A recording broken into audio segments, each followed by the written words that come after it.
देखिए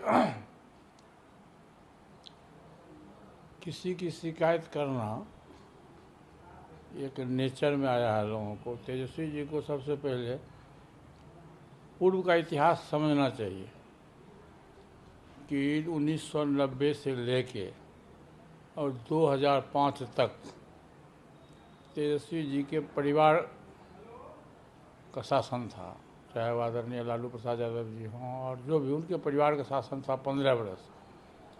और ये सर्वविदित है पूरे देश में कि उस समय जो बिहार की स्थिति थी, खास करके लॉ एंड ऑर्डर की स्थिति, हत्या, लूट, बलात्कार, खास करके जैसो अपहरण, ये सर्वविदित था उस समय में।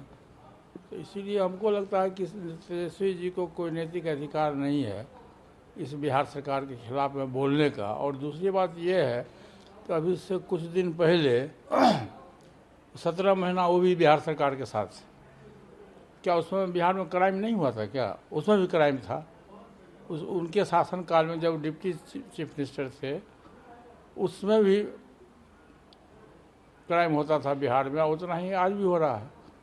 इसलिए ये सबको, चाहे सत्ता पक्ष हो या विपक्ष हो, सबको मिल के इस बात की चिंता होनी चाहिए कि क्राइम का जो रेट है वो कैसे घटेगा। असल जो पॉलिटिक्स करने वाला आदमी बिहार के हम लोग हैं, तो सब लोग को ये होनी चाहिए कि ऐसा कौन सा काम करे सत्ता पक्ष और विपक्ष मिल के जो बिहार में जो आए दिन घटनाएं घटती है उसमें कमी हो। इस पर चिंतन करना चाहिए था उनको, न कि दोषारोपण करना चाहिए। आजकल एक और इशू पकड़े हुए है, स्मार्ट मीटर।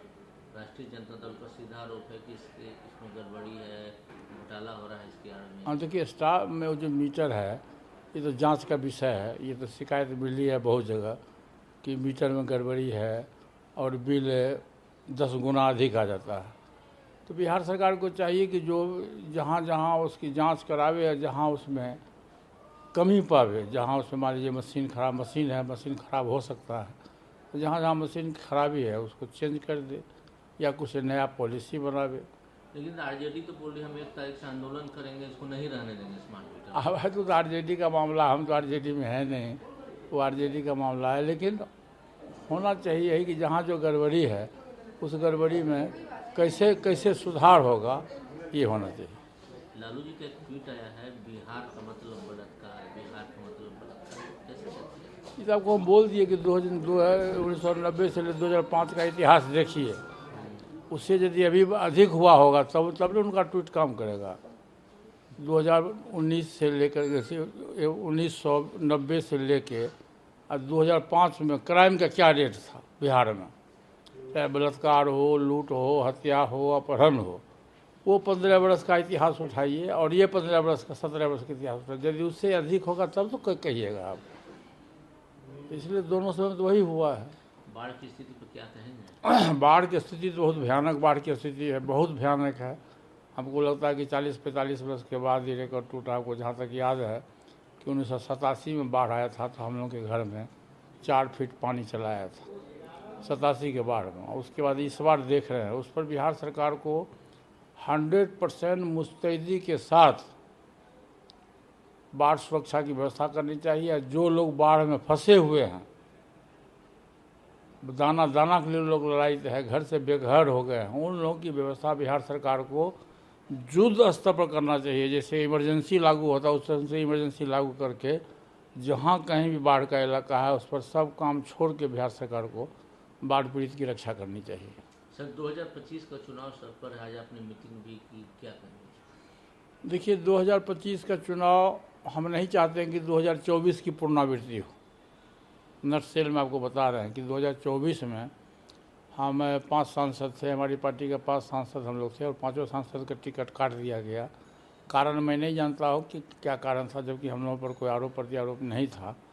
और जो बिहार से रिपोर्ट मंगाया गया, कुछ स्वार्थी तथा गलत रिपोर्ट यहाँ से भिजवा दिया पैसा वैसा खर्च करके, और हम लोग की पार्टी के साथ में न्याय नहीं हुआ। जबकि हमारी पार्टी दलित की पार्टी है, इस कहने में हमको कोई हर्ज नहीं है, आपत्ति नहीं है कि हमारी पार्टी दलित की पार्टी है, 3 हम लोग दलित के सांसद थे, फिर भी हमारी पार्टी के साथ न्याय नहीं हुआ। लेकिन राष्ट्र हित में, देश हित में हम लोगों ने नेशनल एग्जीक्यूटिव की बैठक बुलाई है। उसमें ये तय हुआ, सर्वसम्मति से हम लोगों ने तय कराया कि व्यक्तिगत हित और पार्टी के हित को माइनस करो और राष्ट्र हित और देश के हित की बात करो। अभी नरेंद्र मोदी जी देश के सर्वमान्य नेता हैं, विश्व स्तर के सर्वमान्य नेता हैं, इसलिए देश की पुकार है कि तीसरी बार भी एनडीए मैंने नरेंद्र मोदी जी के नेतृत्व में सरकार बने।